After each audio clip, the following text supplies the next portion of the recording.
Masuk jalur, masuk jalur. Masuk jalur. Agak.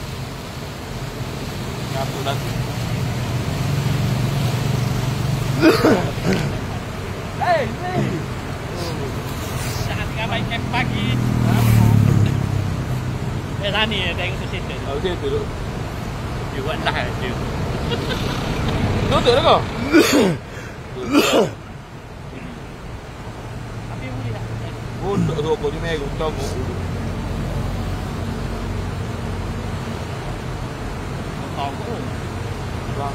Kita tengok rezeki. Tu. Dah lagi. Pagi je jalan lagi ni pagi.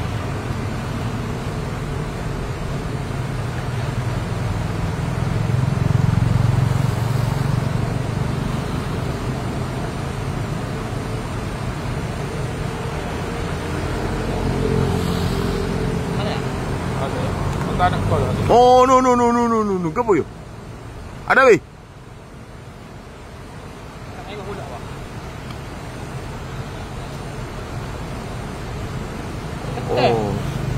Oh, ketep besar.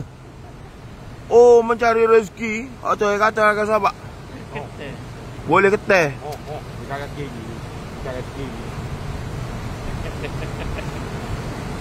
Oh, ketep ni pos.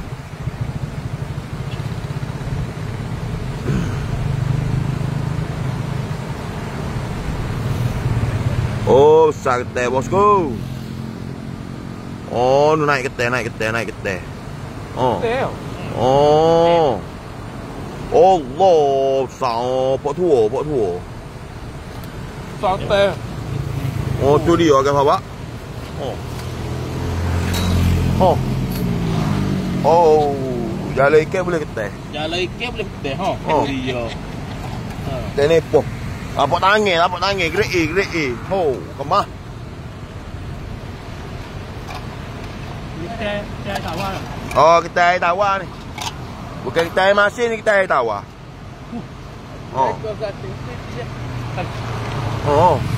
Pasal ni. Lekor ada ni. Ada. Bahaya. Juga. Pengen kali ya. Ha? Dia pening. Dia pening ya.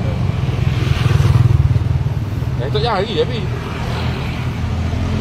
Tak jauh. Tak jari je. Tak jari. Tapi jarimu sedap sikit ya. Lembut. Dia besar molek eh. Ya lembut. Ya daging lebih. Oh, daging lembut. Terai tak? Kalau mu tak sini mudah sikit nak itu. Dia cocok Ni. Teknik kunci spek ketel. Teknik kunci spek ketam. Ni teknik dia kunci spek ketel. Tu dia. Teknik mengunci spek ketam. Dia tak buka je dia. Tak buka dah. Ni cara-cara dia. Teknik mengunci spek ketam.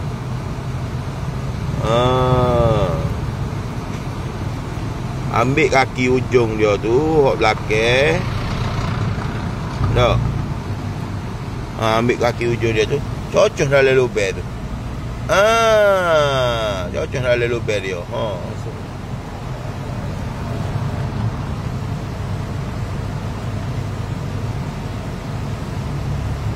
Tu dia. Tu teknik dia ya, rakan sahabat. Teknik kunci Ngak teh. spek ketam. Ngak air tajam kan. Teknik mengunci spek ketam.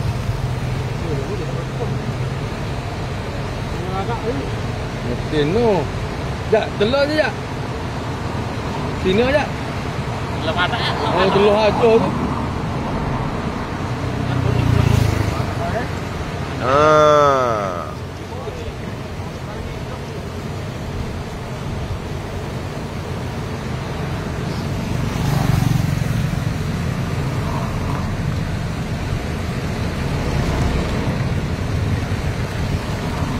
Hei. Cai hek.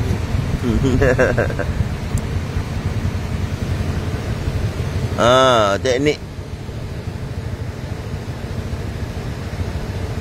Dengan Ngeput sudah. Ngeput ada lain. Ni tunjuk ni. Ni teknik dan cara spek koci spek ketel ni dia ni. Tengok tu. Ni kita tengok ni cara dia spek ni. Dia koci ni. Ni cara dia koci ni deh. Orang kata koci gen ni isi tak sedap lah gapo lah sopa ngau ikat pun. Ngau belik tu pun.